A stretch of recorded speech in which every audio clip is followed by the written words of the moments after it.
Сегодня в Ингушском государственном университете стартовал региональный форум сообщества, организованный Общественной палатой России. Тема форума «Величие России. Сохранение наследия и многовековых традиций». Как отметил глава региона Махмуд Аликальматов, это уже третий форум в этом году, который проходит в регионах России. И каждый раз он становится площадкой для открытого диалога и поиска эффективных решений по самым актуальным вопросам. Он подчеркнул, что работа на форуме направлена на сохранение и укрепление национальной идентичности, и пожелал его участникам плодотворной работы, интересных дискуссий и успешной реализации всех намеченных планов. Министерство по внешним связям, национальной политике, печати и информации Ингушетии организовало акцию по разворачиванию флага России на площади за главным корпусом Ингушского госуниверситета в честь Дня государственного флага Российской Федерации. В акции приняли участие глава республики Махмуд Аликальматов, представители органов власти, участники окружного форума Общественной палаты России, сообщества, региональное отделение Российского движения детей и молодежи «Движение первых», волонтеры, юнармейцы и жители региона.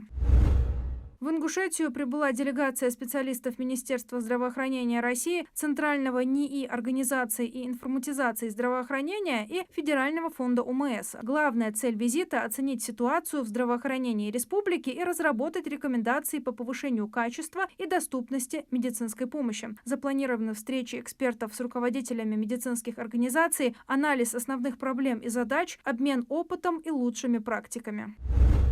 Специалисты АСМ Групп исследовали средневековый башенный комплекс Гадаборж. При проведении исследований выявлены одно уникальное святилище, одна боевая и одна полубоевая башни, 6 жилых башен, 2 хозяйственных постройки, а также 31 стела и 1 склеп. Депутаты внесли в Госдуму проект об использовании туристического кэшбэка в сфере отдыха и оздоровления детей, возмещая часть затрат на приобретение путевок в размере 20% стоимости таких услуг. В качестве конкретной меры, обеспечивающей повышение доступности услуг организации отдыха детей и их оздоровления, проектом предлагается закрепить возмещение части затрат на приобретение путевок в размере 20% стоимости таких услуг, но не более 20 тысяч. Такая программа кэшбэка, по мнению авторов проекта, позволила бы одновременно поддержать как покупателей путевок на отдых и оздоровление детей, так и сами организации, предоставляющие такие услуги.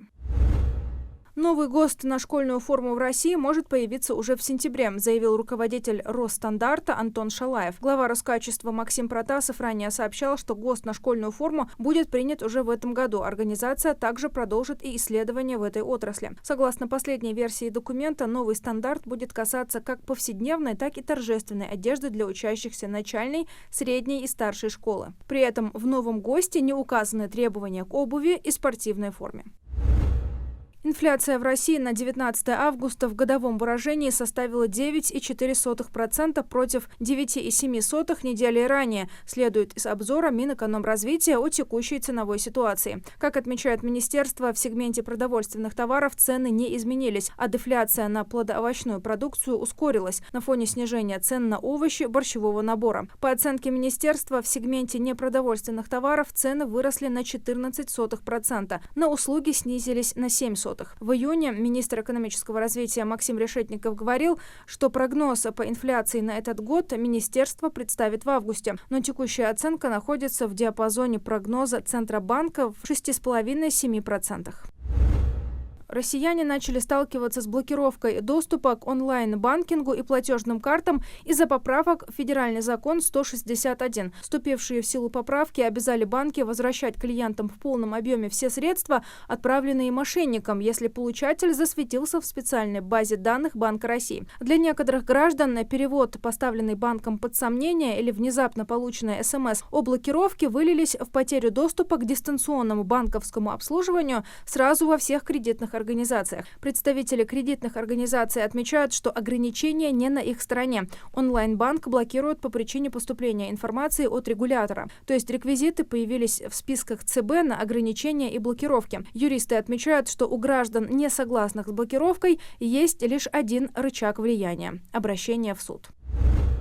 Борец, представляющий клуб Ади Ахмат Асламбек Костоев, стал чемпионом мира в весовой категории до 45 килограммов на первенстве мира Ю-17 в Омане. Это первая золотая медаль в истории ингушской греко-римской борьбы на соревнованиях такого уровня. Костоев одолел соперников из Кыргызстана, Индии, Казахстана и Армении. Тренируется спортсмен под руководством тренеров Ислама Хамхоева, Бекхана Манкиева и Бекхана Аздоева.